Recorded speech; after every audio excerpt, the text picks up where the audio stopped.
मध्य प्रदेशमधल्या जिरण्या भागातील एका गावात लग्न समारंभादरम्यान वादळी वाऱ्यामुळे मंडपच उडून गेल्याची घटना घडलेली आहे।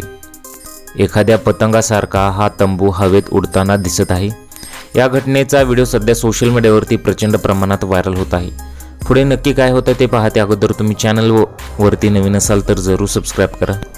वादळी वाऱ्यामुळे सीलिंग पाईप असलेला 45 बाय 45 आकाराचा मंडप कागदासारखा उडून गेला। मंडप सुमारे 200 फूट उंचीवर पोहोचला होता।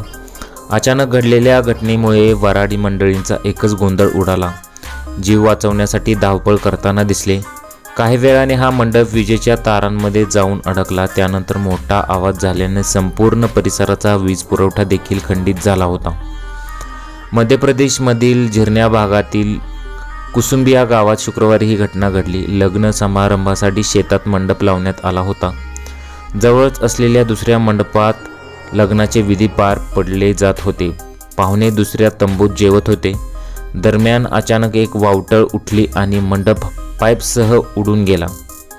वादळ दरम्यान लोक मंडप उडू नये म्हणून पाईप धरून उभे होते। मात्र वाऱ्याचा वेग एवढा होता की मंडळ पाईप धरून उभे असले तर फार वेळ तिथे थांबू शकले नाही आणि काही क्षणात मंडळ हवेत उडाला।